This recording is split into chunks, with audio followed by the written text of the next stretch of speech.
Welcome to channel. Today, we explore story filled with unexpected twists. Please, subscribe and like to stay updated. Let's begin. I spotted them intermittently throughout the evening.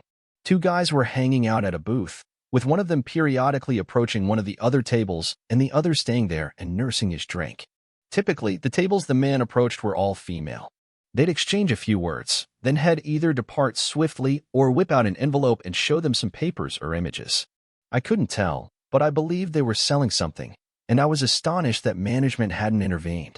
I told Sophie, my wife of 2 years, as well as our friends Brandon and Natalie and Sean and Chloe, about it that evening. We theorized for a few minutes about what they were up to before moving on. About 30 minutes later, the first man approached our table. I thought he had exhausted all of the tables that were solely or predominantly female, and it seemed like we were about to find out what was going on. Good evening, folks. How are we all doing tonight?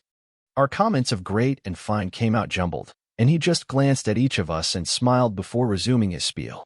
My friend over there is in town for the holiday weekend on business and is looking for a little company tonight. He wanted to see if any of you ladies might be interested. I was astounded by this guy's boldness. I mean, seriously? To approach a table where each of the ladies has clearly said, and right in front of their husbands, ask if they'd like to go someplace and have sex with his friend? I was ready to tell him how I felt and where he could go when Natalie took the initiative and questioned, why would any of us want to do something like that? Well, you see, the man said, my friend is something of a freak of nature. He's got something really thick and he knows how to use it. So I thought one of you might be interested in taking it for a spin. The females were almost laughing at him at this point, but he seemed completely unaware. Perhaps all of the rejection had rendered him immune to it. Chloe took the next move, most likely causing the difficulties that followed. And how do we know he's really that well-equipped? The man took out the well-worn envelope had been using all evening, and we finally got to see what was inside. He brought out numerous photographs, all of which seemed to be of his buddy, and they clearly demonstrated that he had not overstated his friend's endowment. At this time, all of us males were letting the ladies have their fun while waiting for them to kick this weirdo out. The girls were clearly captivated by what they saw in the photos. They oohed and awed loudly, almost hilariously, and Brandon, Sean, and I were amused by how they were handling this man. Then he made the huge offer. So what do you say, ladies? Any takers? You won't regret it. Natalie and Chloe only shook their heads and chuckled as they handed the man back his photos, which he slipped back into the package. He seemed to be ready to go on his way and try his luck someplace else when he paused to glance at Sophie. Perhaps he recognized something familiar in her eyes, but he made a point of questioning her. What about you, little lady? I did not see her shake her head. I sat there confidently and dumbly, waiting for Sophie to put this man in his place, so when she began, I was more focused on his response than on her. But his reply did not meet my expectations. Instead of a scowl or even a straight face, he broke out in a broad smile and strolled around to where Sophie was seated. It took a while for my brain to register that she had responded, "I'll go." By the time I recovered my bearings, he had swept her away from the table and was leading her to the exit. I'm not sure whether they had a signal or if person number 2 recognized the indicators, but he was also heading for the door. Our companions seemed to be as astonished as I was. They seemed to be attempting to say something to Sophie, but no voice came out. As astonished as I was able to take action, and they were about halfway to the door when I grabbed Sophie's arm and yanked her away from him. What the hell do you think? I began, before a hand almost twice my size, connected to the largest arm I'd ever seen, gripped my arm, squeezing it so tightly that I had to let go of Sophie. Sorry, pal, the bouncer said, but I can't have you manhandling the ladies. This is my wife, I countered. I'm just trying to stop her from leaving with these guys. His grasp on my arm never relaxed. He knew he had me under control. I was a decent-sized person, but this guy was an NFL offensive lineman's size and certainly had the strength to match. He merely turned towards Sophie. Ma'am, are you leaving of your own free will? He inquired. Sophie glanced at me, muttered what seemed to be the words "I'm sorry," and informed the bouncer that she was going of her own free decision. He returned my gaze, his eyes filled with sympathy. Look, pal, I'm sorry about whatever is going on here in your marriage, okay? But my job is to make sure there's no violence. She says she's leaving with him on her own, and as long as you're on our property, I can't have you putting your hands on her like that. He was still holding me when she stood on her tiptoes and whispered something into his ear. He gave her an odd look, then peered back at me before returning to her. He questioned her. Are you sure that's what you want? Sophie stared back at me and seemed to make an internal choice. Then she returned to the bouncer with more confidence than she had shown all evening, saying, "Yes, I'm sure." With that, she turned and proceeded toward the men who were anxiously waiting at the entrance to see how things ended out. "Sophie, stop. Come back," I pleaded, but she never wavered. I could only watch as she joined the two guys and walked out the door. I figured that after they were out the door, the bouncer would let me go and I could pursue them down, since I had no intention of letting this happen if I could avoid it. So, as soon as the door closed, I attempted to get away, only to discover myself securely stuck in place. "What the hell, man? They're off your property, so let me go." I was fruitlessly straining against him, attempting to get free but making no progress. Finally, I paused and gave him a well-placed glance. "Look, man, I really am sorry, but she asked me to hold you here for another few minutes so you couldn't follow them, and the parking lot is still technically our property." All of my resistance drained away as I realized Sophie had not only deliberately left with these two men but had also instructed the bouncer to keep me back. Our buddies stood there waiting to see what would happen, still apparently stunned by the evening's turn of events. After a few minutes, the bouncer slowly removed my arm, and I could feel blood return to my veins. I just dropped to the floor, catching the bouncer's sympathetic expression as he turned and went away. I hadn't noticed it before, but the volume level in the pub had plummeted to nothing while my drama unfolded. As the performance ended, the peripheral talk gradually resumed. I sat on the floor, absolutely saddened, tears streaming down my cheeks that I had not been aware of before. How could she have done this? Didn't I make her happy? Was I not enough for her? Obviously, the answers were no, and this revelation provided me with practical information. Brandon and Sean assisted me to my feet and took me back to our table, where Natalie and Chloe attempted to ease my anguish at Sophie's abandoning and humiliation of me. But when I glanced up and saw Sophie's vacant chair, I was moved to action. I put $50 on the table and headed for the door. "Wait, you're leaving?" Chloe questioned. "Of course, there's no reason for me to stay here. And besides, I've got things to do." "What about when Sophie gets back?" Rachel inquired. "What about it? Aren't you at least going to wait to make sure she's okay?" "No, but I'm sure she'd appreciate one of you taking her in for the evening. I need to go." As I went out, I heard the ladies beg the males to stop me, and the boys scream, "No way, not after what she did." I kept my gaze fixed on the door, not wanting to see how regretful everyone in the pub was. I made it to my vehicle before the emotions overtook me again. I became disoriented and almost passed out, so I remained in the driver's seat for a few minutes until I felt well enough to drive home. As I sat there, I realized how ironic it was that her impetuous personality had drawn me to her in the first place. I was about halfway back to my apartment when my phone called, and Sophie's number appeared on the caller ID. My immediate impression was that she had changed her mind and wanted my assistance, so I answered the phone without hesitation and began attempting to assist her. "Where are you, Sophie? I can come get you." "Which hotel? And what's the room number?" "Jason, baby, please don't leave me. I just needed to do this, okay?" she said in a shaking voice. "I want you to understand. This has nothing to do with you or how much I love you. It's just something I had to do, and I need you to tell me you understand and that it's okay. Please, Sophie, don't do this." I have to, Jason, but it won't hurt us. It's just one time, and it won't be anything but sex. I promise." At this moment, I was absolutely numb. Not only did she walk out on me in front of our friends and a whole bar, but now she phones me to rub my face in it and expects me to tell her I'm okay with it? I couldn't believe the lady I'd fallen in love with was treating me this way. I decided there was nothing worth fighting for, so I told her I understood, but I meant it quite differently than she assumed. "Oh, thank you, baby. Thank you. They'll see you as soon as I'm done, and I'll spend the rest of my life showing you how much I love you."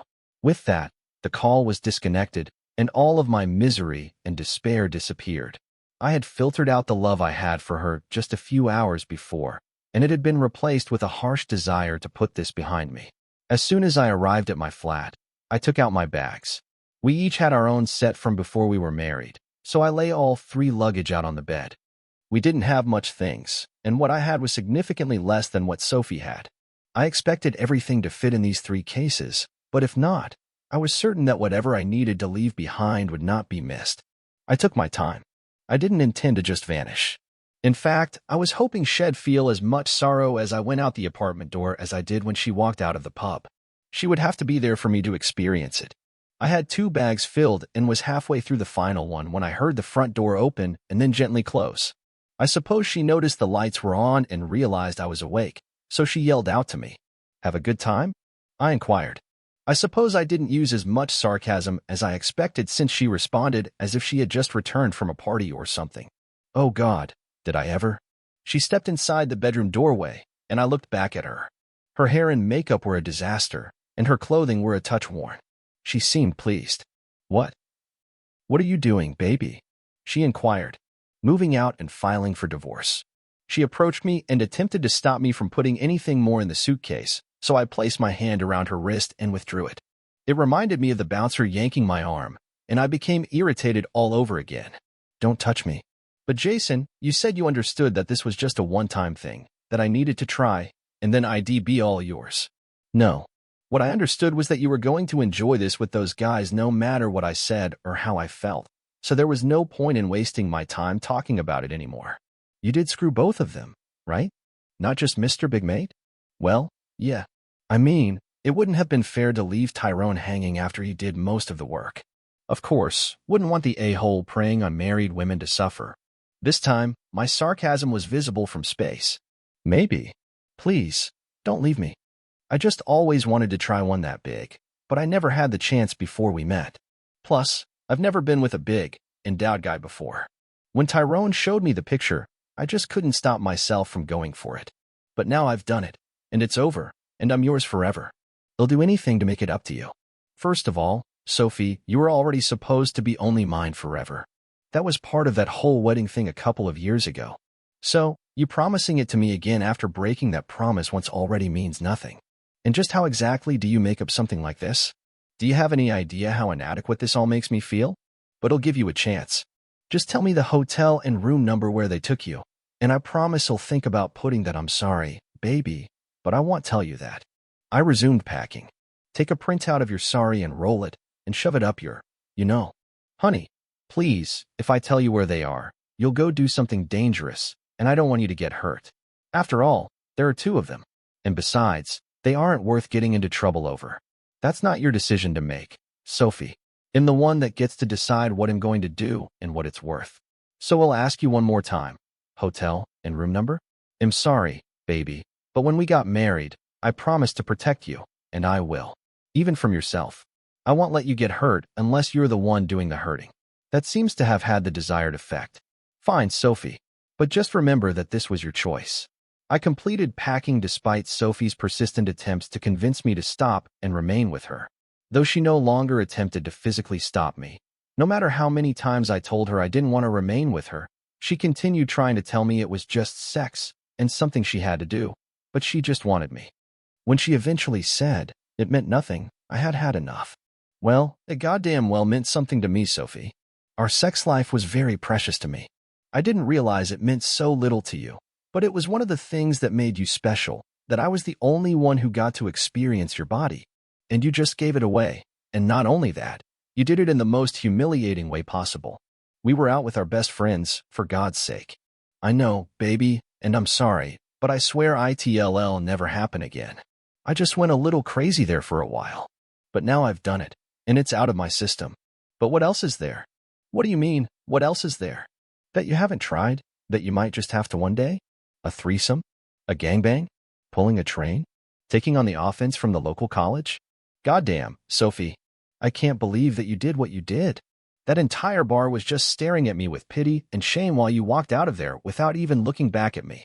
She was openly weeping at this time. If I looked back, I don't think I would have been able to go through with it, she said softly. I was determined. But please, baby, please don't leave me. I love you so much. If that's how you express love, I'm not interested. Frankly, even if you had told me where to find them, there's no way I was going to stay. I may one day forgive you, Sophie, but I will never, ever forget what you did, and more importantly, how it made me feel.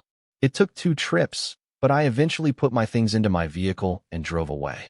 When I returned the second time, Sophie was still lying on the floor. All she could do was glance up at me and beg, please don't go. Baby, please. Regardless of what had transpired or what she had done, I felt like a total jerk for leaving like way. It did not force me to rethink, but I did feel horrible. I imagined it was because, although I couldn't be with her anymore, I still loved her. I awoke the following morning at the motel, more weary than I had expected. The excitement had gone off, and I collapsed hard.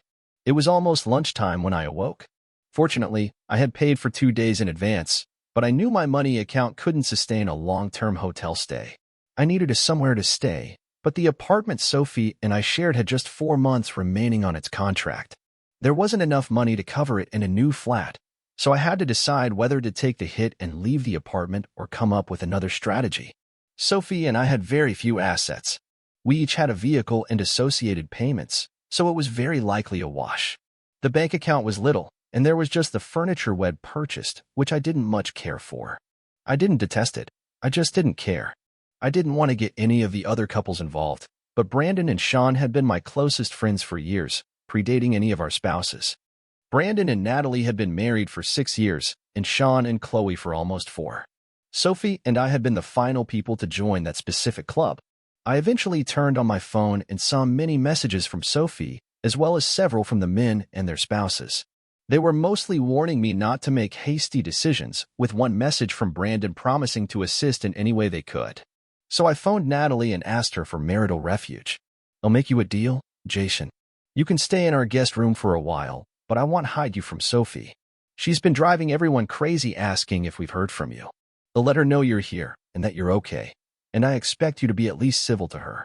Yes, she made a mistake, but she didn't murder anyone, so let's keep it all in perspective, okay?" I accepted her demands and spent the following morning relocating from the motel to their spare room. My supervisor was okay with my having the morning off as long as I worked late one evening this week to make up for it. Such kindness. I worked late that evening to get it done, which also served as a distraction from the holiday weekend's activities. When I arrived to Brandon and Natalie's place, it was about 10. I was exhausted and needed some rest. Of course, it did not happen. "Sophie, why are you here? Did you not understand when I left that I didn't want to see you?" I asked her. "I'm sorry, baby, but I'm hurting without you. I can't sleep, and I can't eat. We need to talk so we can try and work this out. I told you I wasn't interested in working it out, but I guess what I want stopped matching the deal, okay?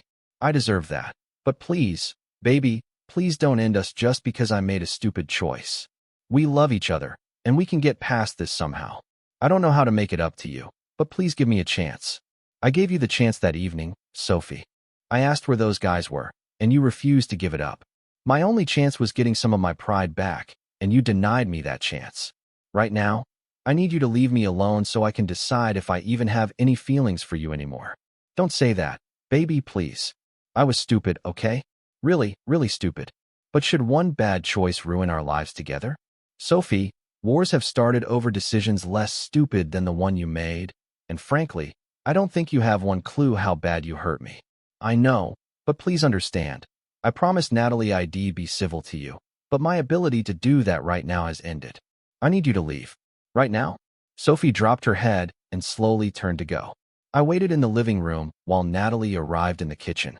They embraced and murmured together before Sophie departed, stopping at the door just long enough to turn and tell me she loved me. Then she was gone. My resolve deserted me, and I fell on the sofa. Natalie sat next to me, while Brandon stood at the hallway's doorway. I didn't know how long had been there. "You did great, Jason. Thank you for being as kind as you were."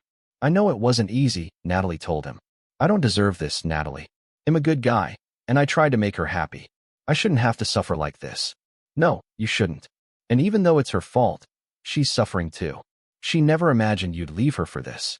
What the hell did she think I would do? She knew you'd be mad, but she thought in time it would blow over.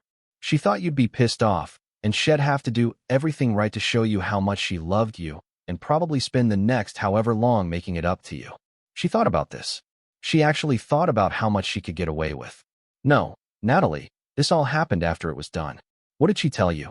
"She told me the same thing she told you, that the combination of doing a well-endowed guy and his having a big tool was just too much for her to refuse. Her mind was focused only on that.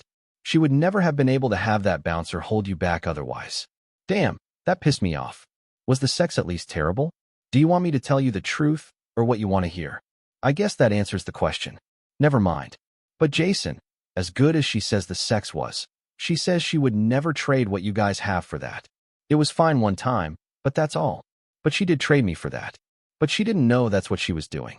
Well, we all make choices, and when we do, we choose the consequences. You're right. But afterward, when she was thinking more rationally about what she had done, she still thought you guys could get past it. She figured if she treated it like it was no big deal, like it was fun, but that was all and it meant nothing to her, that you'd be mad, but you'd get over it. Jenna and I hope so too, but Brandon and Sean both said there was no way. I guess they were right. They know me well. I can't see any way past this. She was so deliberate in doing it, leaving right in front of me and having me held back so she could make her getaway. Then she called me to try and get me to give her the okay. She had so many chances to see that I was not okay with this, and she chose against me every single time. I know it seems that way, but she wasn't in her right mind. You know, it was like some kind of temporary insanity. Haven't you ever done something like that where you just lost sight of what could happen? I can appreciate you going to bat for her. I know you guys have become good friends, and I would expect nothing less. I'm your friend too, Natalie, and I know how much you love her. Be that as it may, this isn't the same thing as when I played video games all evening instead of doing that essay for history class. We're supposed to be grown-ups, and anyone should know that what she did would end the way it has. In my mind, I know you're right, but my heart says you two are so good together. If you can get past this and forgive her, you'd be so happy. Maybe you're right, Natalie, but more likely, I'd spend all my time wondering what was going to happen next. I'd never want to go out to a club again for fear something like this would happen again. Since she obviously can't control her base desires, I'm just going to live like that. She made her choice, and now I have to do what's right for me. If you'll excuse me, I'm tired and need some sleep. Sophie's narrative progresses predictably. I will give her credit for doing all she could to pull us back together, but I was absolutely unwilling. It was difficult because I still loved her, and when you divorce, you lose more than just your wife. You also lose all of your goals and ambitions, as well as any plans you had. We'd spoken about children and grandchildren. We discussed the locations we wanted to visit and the activities we wanted to accomplish before beginning a family. That was all gone. None of it would happen, at least not for us as a group. In fact, it was when I thought about these things that I felt the deepest desire for us to remain together. Sophie and I had been so in sync with each other about these things, as if we were two parts of the same whole. But I couldn't get over what she had done. The divorce was finalized 4 months later. Sophie requested if she may talk to me once more. There were no prerequisites for me, it was just a request, and I opted to listen to what she had to say. We met immediately after the hearing and were given a separate room to use. We stood facing each other. Jason, I don't know if I said this at the time, but I'm sorry. Please don't think that what I did meant I didn't love you with all my heart. I suppose how much we loved each other gave me the idea that I could do what I did and we'd be fine anyway. I just wanted to say one more time that I was sorry and I'll regret it the rest of my life. I too regret, Sophie. I regret the day I met you. I regret the day I proposed to you for marriage. I regret the day we got married. I regret too.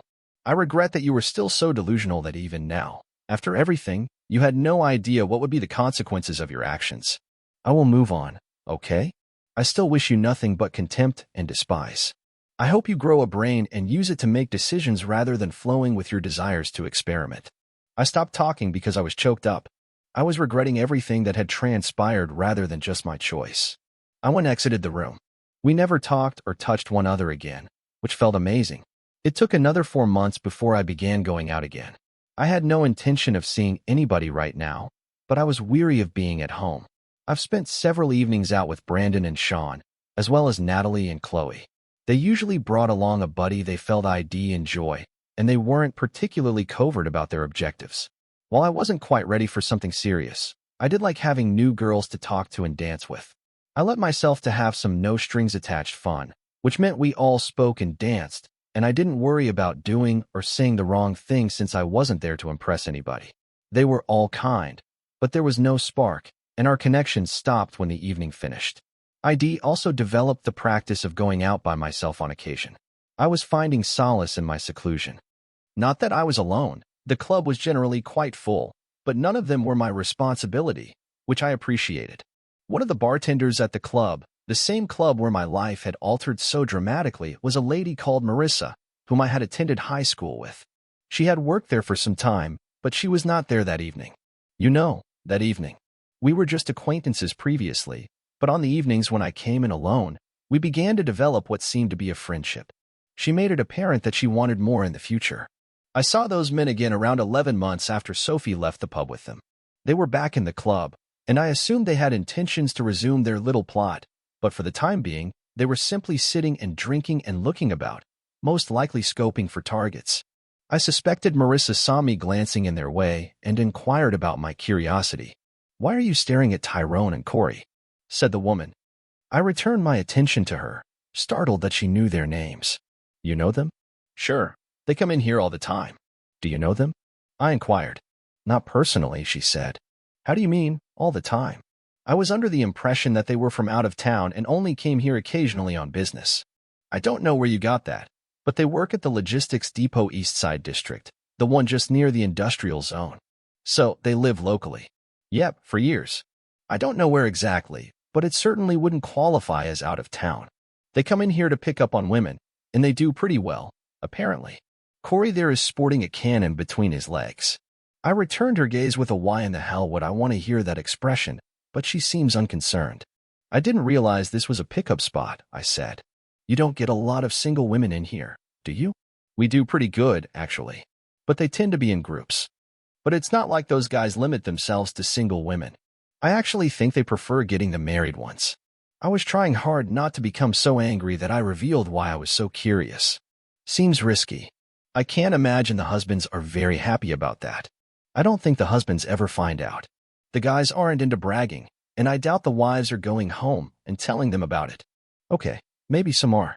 I hear there are people into that, but in general, I think it's all pretty hush-hush. You don't seem to be bothered by it."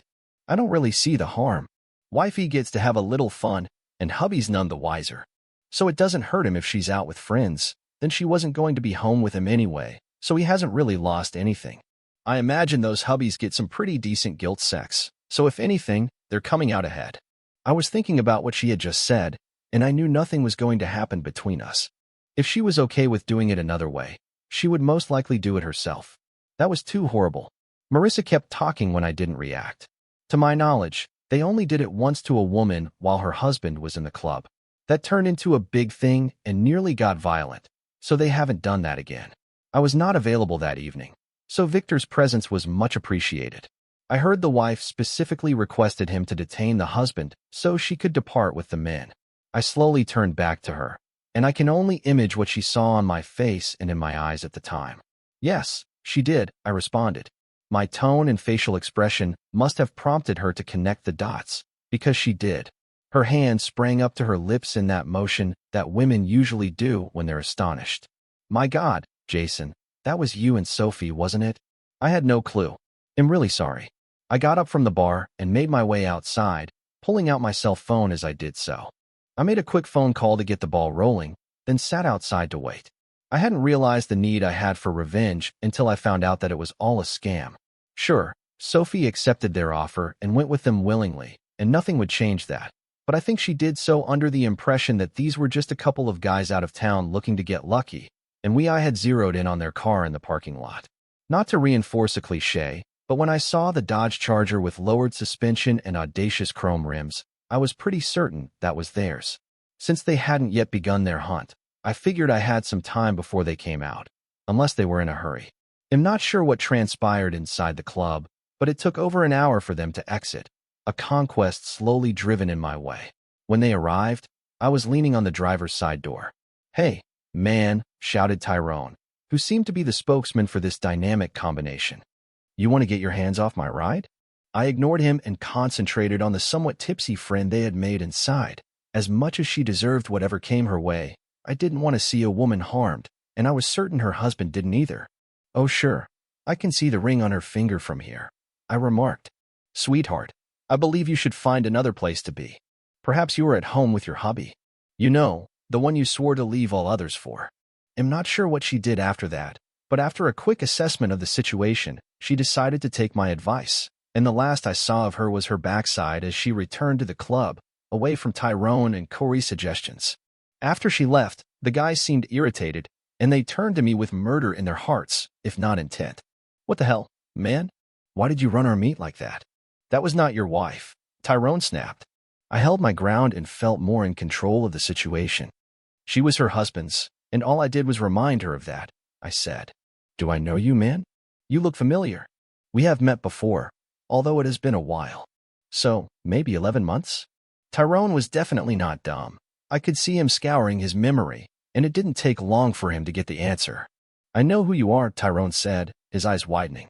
"It's that chick's husband, the one the lady told the guy to hold back so she could get some of us." I nodded. "Where is she?" Corey inquired. "I wouldn't mind having a slice of it again, and because you stole our enjoyment, you owe us a replacement." "Sorry, people, she lives a long way away these days," I responded, my voice icy. "Ah, did you two break up? That is a damned shame." I wasn't struck by their genuineness. "Well, after she left with you, I didn't want her back." "So what is this about? Do you believe you deserve some retribution? A little vengeance or something? You believe you could take both of us?" They approached me, their intentions obvious. "Probably not," I said calmly. "But then, I don't plan to. At least not alone." The idiots were so focused on me that they didn't notice my friends coming up behind them. Suddenly, they found themselves firmly held by 3 of my friends. Each of them struggled, but they were no match for the strength of Sean, Brandon, and my other friend Derek, who were all big guys. Tyrone and Corey were soon on their knees, their arms zip-tied behind their backs. They suddenly lost confidence. "Look, dude, all we did was make an offer, okay? She was the one to take us up on it. We simply wanted action, guy. So she said yes. We did not compel her to do anything." Tyrone tried to excuse himself, saying, "She's the one you should be pissed at." "Oh, I was mad with her. But I have dealt with her. She's no longer my problem," I responded. "But you and people like you are a damn plague on society, and I intend to see that you never do it again." I motioned to the rest of the group to join me in a private huddle nearby. The goal was simply to make the creeps sweat a little bit. The truth is, I'm not really a violent person, and as much as I wanted to do these guys harm, that wasn't really my intention. We made them sweat for about an hour, letting them think we had decided not to kill or maim them, and by the time we got back, whatever little fight, they had seemed to be gone. "All right, guys, my friends have convinced me not to kill you or cut your tools off," I remarked, cynicism oozing from my voice. Tyrone gave a relieved sigh. "Oh, thank God," he mumbled. "However," I said, "you will not get off free. Hey, race the deal. You're going to be booted. We will, of course, deny everything and alibi each other. But if a policeman even comes to my home to discuss what happened to you two, my pals will be on you, and one of the first 2 possibilities will be carried out. Got it?" "Yes, guy. Yeah, we won't say anything, guy. I promise," Tyrone responded, attempting to seem convincing. "I hope so. We know where you live and work since we have your driver's licenses.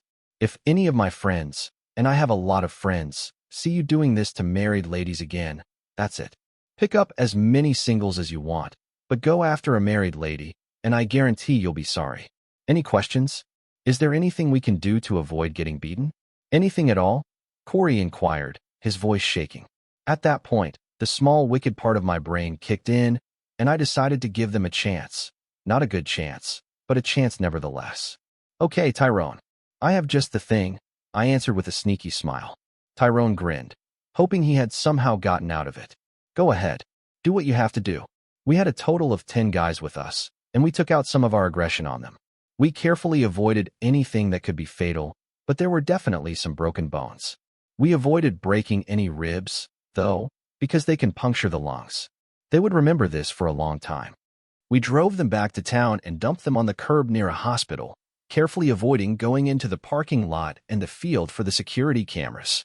The next morning, we had made the news, as the 2 victims of a beating by unidentified persons, and most likely a robbery gone wrong, were interviewed. The cases went cold when the guys said their assailants were not familiar to them and that they believed it was random. And so here we are, 15 months after that hellish evening, and I somehow managed to not be entirely suspicious of all women, but it hasn't been easy. I hear through the grapevine that Sophie recently met someone and they started dating. It's early, but it appears promising. Tyrone and Corey appear to have vanished. At the very least, they no longer work at the warehouse, and their apartments are empty. I suppose they're running their game in another city. I sometimes wonder whether I should have protected the planet from those 2 creeps on a permanent basis. I think about it a lot and sometimes regret my decision. I eventually had to find a new place to hang out.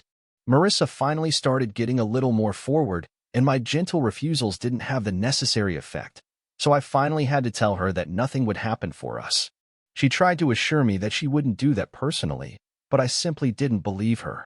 I'd rather have 2 dogs than date her. I haven't made any plans yet, but I want to start dating at some point. It's the conclusion of the narrative. Was vengeance the solution? Or did it make things worse? Let us know what you think in the comments, and remember to like, share, and subscribe.